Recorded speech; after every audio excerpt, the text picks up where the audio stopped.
Gail Ferrier, Communications Director for PADS, and Sharon Andriash, puppy raising supervisor for PADS. And we showed you Joel, who's right here, right, Joel?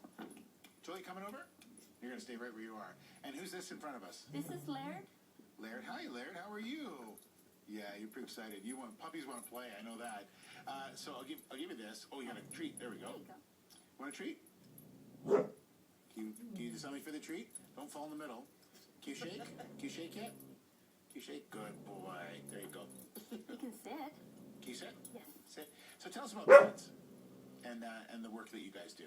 PADS is Pacific Assistance Dog Society. Basically, we raise dogs for people with physical disabilities primarily. Right. But every disability. And basically, we start when they're babies. Mm-hmm. And so that's why we have these little guys right now. None of it would be possible without help from the public. Yeah, because you need donations, a lot of donations to sort of keep this. Can you, we'll get into that first and we'll get about how the dogs are raised, but can you just talk about the people who get these dogs after they are trained and the difference in the quality of their life? This is absolutely amazing because people with limitations on their physical abilities, for example, they want to be just like you and I. Yeah. They want to go everywhere and do everything, but because they have to be totally reliant sometimes on others to do things for them, it really curtails their abilities to socialize. Right. For example, people in a chair will tell me that no one looks at them. No one looks at them in the eye. They're invisible. And you introduce a dog, people, oh, can I pet your puppy? And then the next thing is they follow the leash up and, oh my goodness. So in getting down to talk to a puppy, they actually are on level with the person in a chair. Now, what does it take to learn to be a PADS dog? What is it that you go through? Puppy raising. Yes. The beginning stages are you need to attend puppy classes, Right. training classes. We have specific criteria for these guys, and the puppy raisers have to know the basic commands and how to train these guys. So they come to weekly classes, and then that's part of my job is to teach them. Sorry. This is my dog all the time. She loves it. Are we playing? Are we playing? And it's a commitment of a year, is that right? Usually a little over a year. A little over a year, yeah. It is. Yeah. Look at you, you're so cute.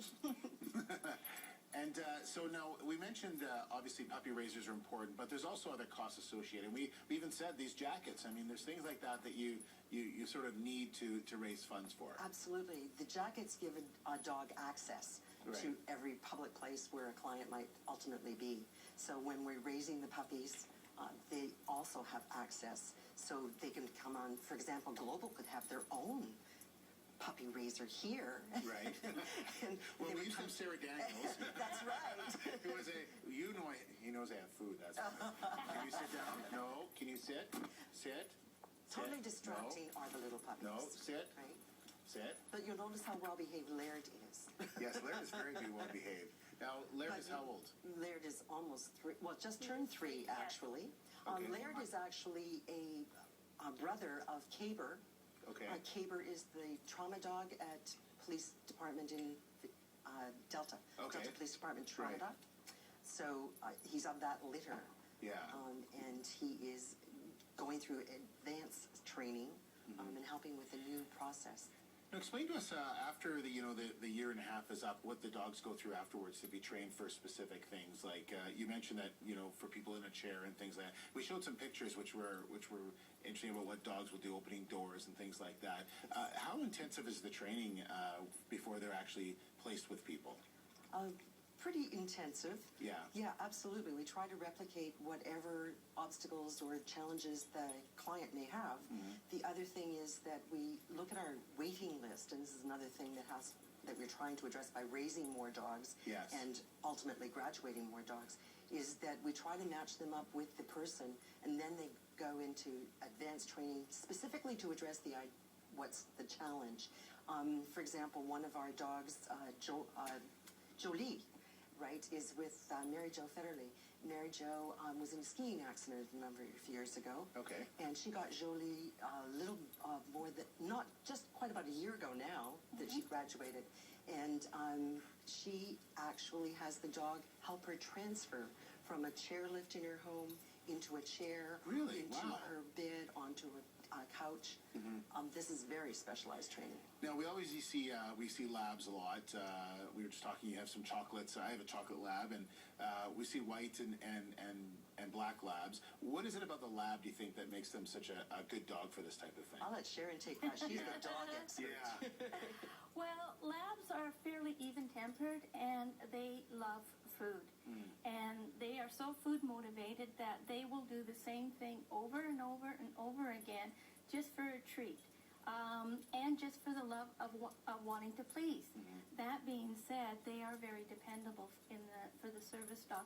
Some animals are actually too intelligent. Right. They get bored very quickly. Okay. These guys just love to please, and those are the dogs that we want in our program, and that ultimately end up as service dogs because Right. they love to work and they want to work.